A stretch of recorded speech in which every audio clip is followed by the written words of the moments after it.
وقتی این خوراک مرغ و سیب زمینی رو درست می کردم باورم نمی شد که اینقدر خوشمزه باشه و بتونه دل همه رو ببره. عالی بود. بیاین پس تا بهتون بگم که چجوری باید این خوراک جدید و جالب رو درست کنیم.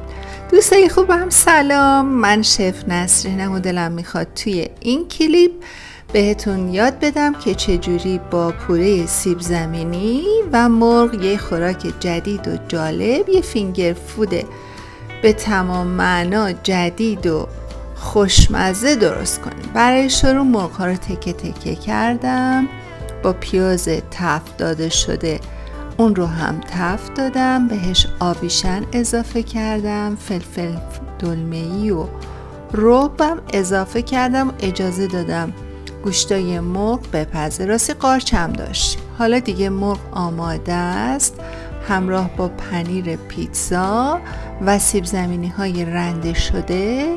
میریم واسه ادامه کار.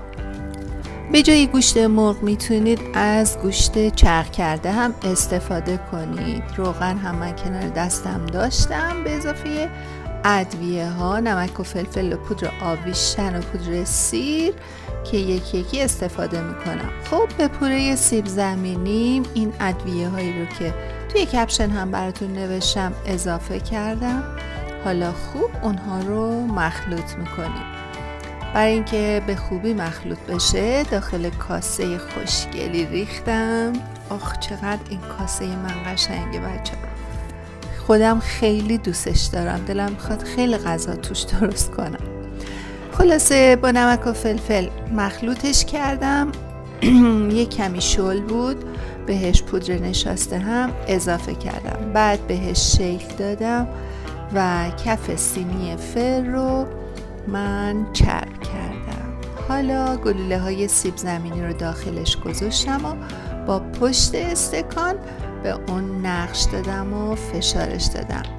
نگران ترک خوردگیش نباشید، خب بالاخره سیب زمینی ترک میخوره، ولی بعد با دستم فرم اون رو درستش کردم، ترک ها رو گرفتم و یک کاسه کوچولو برای قرار گرفتن مواد مرغی درست شد که داخلش بذارم.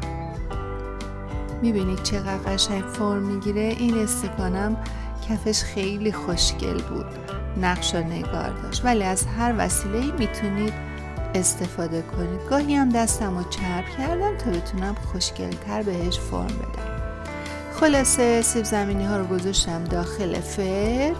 یه رو 20 دقیقه‌ای که گذشت وارونش کردم تا اون طرفش هم کمی بپزه. دیگه کاسه سیب زمینی من آماده است.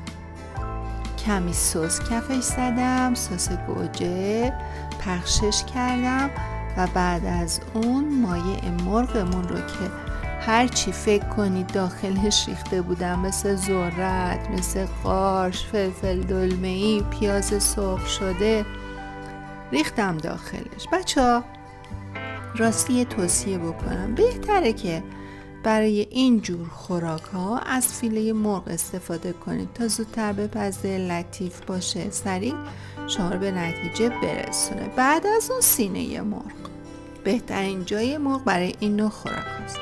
خب حالا مرغ رو که داخل کاسه سیب زمینی گذاشتیم، روشم پنیر پیتزا گذاشتم، آویشن پاشیدم و دیگه رفت توی فر. اما قبلش یک کمی هم جعفری پاشیدم. میبینین چه رنگامیزی قشنگی داره؟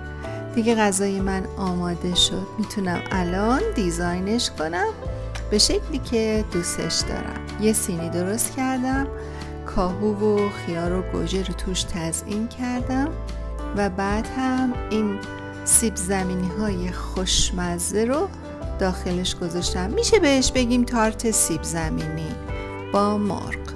خیلی خوشمزه بود، جاتون خالی و امیدوارم شما هم درست کنین. دوستای خوبم اگه از این کلیپ هم راضی بودید لطفاً دکمه سابسکرایب رو بزنید، زنگوله رو بزنید، همه پستای من رو ببینید، برام کامنت بذارید، بدونید که خیلی خوشحالم میکنین منو امیدوار به ادامه کار.